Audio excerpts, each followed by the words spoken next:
এই মুহূর্তে সবথেকে বড় খবর, বিজেপির থানা ঘেরাও কর্মসূচিকে ঘিরে উত্তেজনা। পুলিশের সামনে বিজেপি কর্মীকে মারধরের অভিযোগ তৃণমূলের বিরুদ্ধে। বিজেপি বিধায়ককে ঘিরে গো ব্যাক স্লোগান। ঘটনায় উত্তেজনা তৈরি হয় তুফানগঞ্জ শহরের বিজেপি পার্টি অফিসের সামনে। মারধর করা হয়েছে বলে বিজেপি কর্মী সমর্থকদের অভিযোগ। জানা গিয়েছে আজ দুর্গাপুরের গণধর্ষণের ঘটনা নিয়ে তুফানগঞ্জে থানা ঘেরাও কর্মসূচির ডাক দিয়েছিল বিজেপি।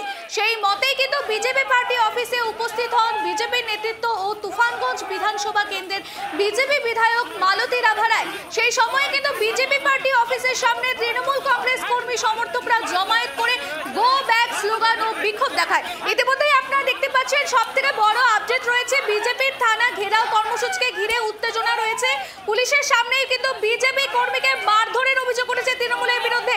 হ্যাঁ, একদমই আপনারা দেখতে পাচ্ছেন পুলিশের সামনেই কিন্তু বিজেপি কর্মীকে মারধরের অভিযোগ রয়েছে তৃণমূলের বিরুদ্ধে। বিজেপি বিধায়ককে ঘিরে গো ব্যাক স্লোগান রয়েছে।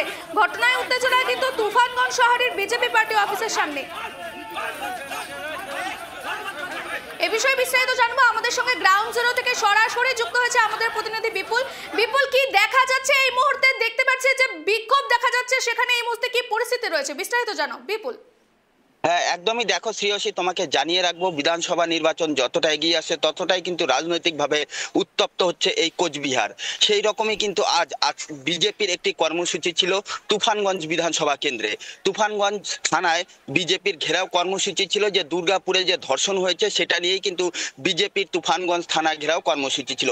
সেই মোতাবেক কিন্তু আজ তুফানগঞ্জের বিধায়িকা মালতী রাভা রায় সহ অন্যান্য নেতৃত্বরা তুফানগঞ্জ যে বিজেপির যে কার্যালয় রয়েছে সেখানে জমায়েত হতে শুরু হয়। ঠিক সেই সময় কিন্তু তৃণমূল কার্যালয়ের সামনেও তৃণমূল নেতৃত্ব ও কর্মীদের একটি জমায়েত দেখা যায়, এবং পরবর্তীতে সেই জায়গায় যখন বিজেপি বিধায়িকা মালতী রাভা রায় আসেন তখনই কিন্তু তৃণমূলের কর্মী ও নেতৃত্বরা গো ব্যাক স্লোগান দিতে শুরু করেন, এবং একটা পর্যায়ে গিয়ে যে পুলিশের সামনেই কিন্তু এক বিজেপি নেতা, স্থানীয় বিজেপি নেতা নিখিল ডাকুয়া, তাকে কিন্তু মারধরেরও অভিযোগ ওঠে তৃণমূল নেতা ও কর্মীদের বিরুদ্ধে। যদিও পরবর্তীতে ঘটনাস্থলে বিশাল পুলিশ বাহিনী আসে তুফানগঞ্জ থানার এবং পরিস্থিতি নিয়ন্ত্রণে আনে। বর্তমানে কিন্তু পরিস্থিতি থমথমে রয়েছে।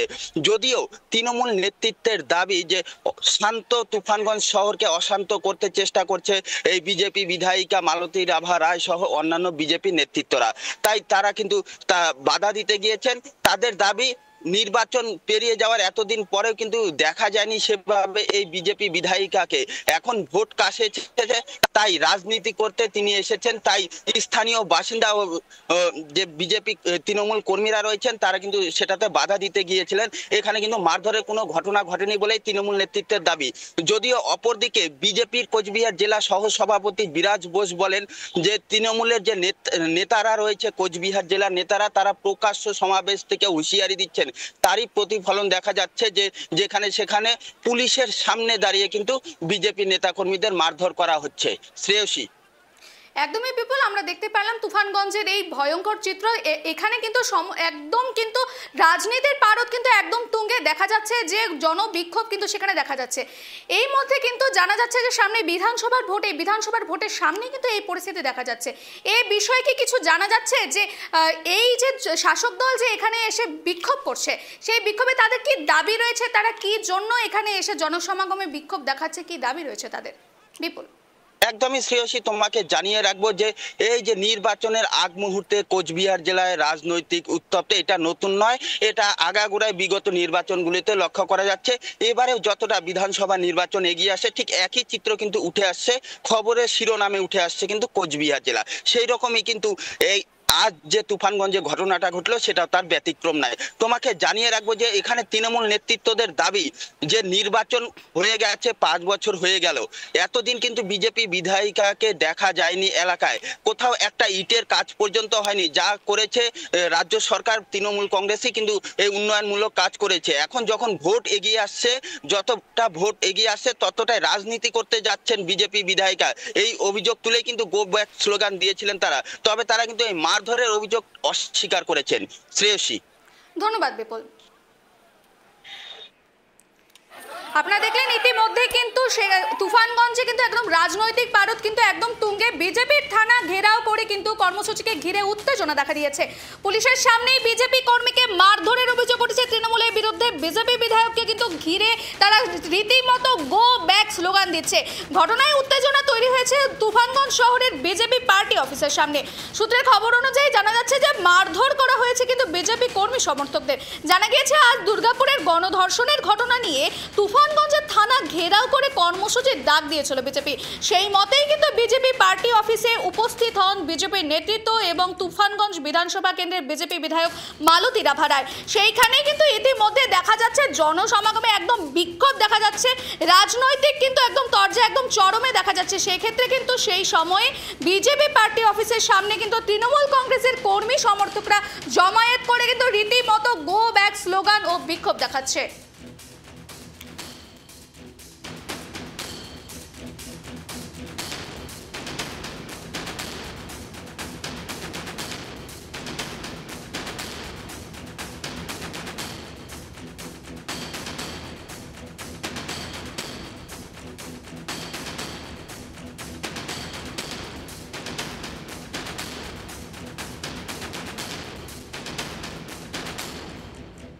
আমাদের সঙ্গে জুড়েছেন বিজেপি নেতা রাহুল সিনহা। রাহুল বাবু, আপনাকে কেটিভি বাংলায় স্বাগত।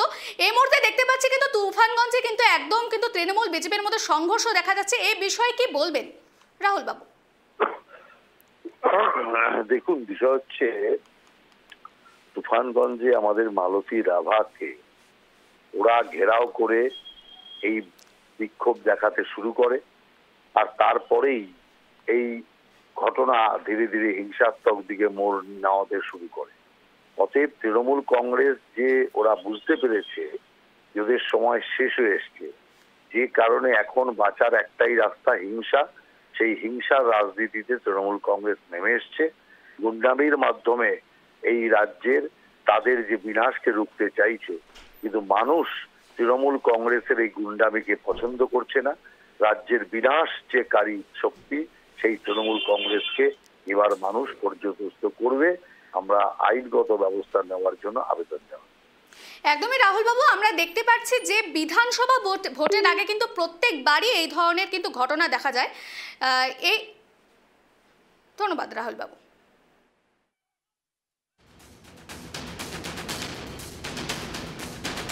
বিজেপি থানা ঘেরাও করে কিন্তু কর্মসূচিকে ঘিরে রীতিমতো উত্তেজনা দেখা যাচ্ছে তুফানগঞ্জে।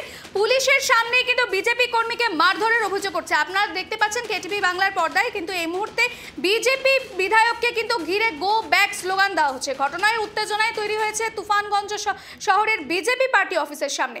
মারধর করা হয়েছে বলে জানা যাচ্ছে এবং আজ কিন্তু দুর্গাপুরের গণধর্ষণের ঘটনা নিয়ে তুফানগঞ্জ থানা ঘেরাও করে কর্মসূচির ডাক দিয়েছিল বিজেপি। সেই মতেই কিন্তু বিজেপি পার্টি অফিসে কিন্তু উপস্থিত হন বিজেপি নেতৃত্ব ও তুফানগঞ্জ বিধানসভা কেন্দ্রের বিজেপি বিধায়ক মালতী রাভারায়। সেই সময়ে কিন্তু বিজেপি পার্টি অফিসের সামনে তৃণমূল কংগ্রেসের কর্মী সমর্থকরা জমায়েত করে কিন্তু গো ব্যাক স্লোগান ও বিক্ষোভ দেখায়।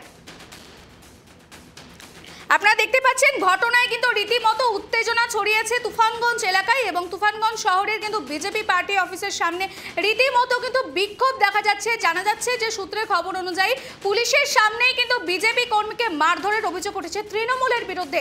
বিজেপি বিধায়ককে ঘিরে কিন্তু রীতিমতো গো ব্যাক স্লোগান দেওয়া হচ্ছে। বিজেপি থানা ঘেরাও করে কর্মসূচিকে ঘিরেই রীতিমতো উত্তেজনা ছড়িয়েছে তুফানগঞ্জ এলাকায়।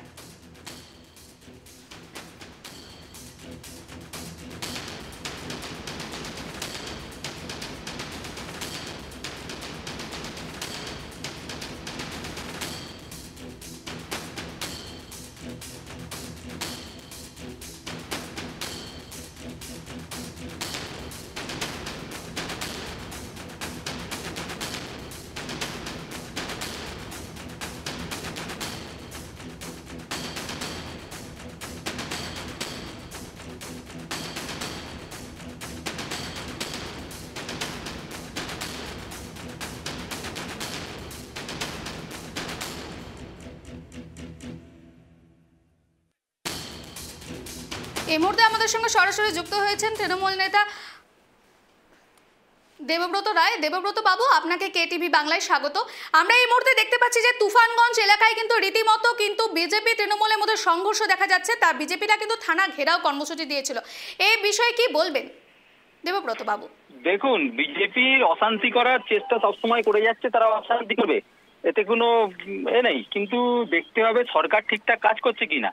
এখন যে ঘটনাটা ঘটেছে একটা দুঃখজনক ঘটনা, ন্যাক্কারজনক ঘটনা, এরকম ঘটনা ঘটা উচিত নয়, কিন্তু সরকার কিন্তু 24 ঘন্টার মধ্যে 4 জনকে অ্যারেস্ট করেছে এবং তদন্ত করছে। এরপর ওই অরাজকতা তৈরি করা, অশান্তি তৈরি করা, এটা তো ঠিক জিনিস না।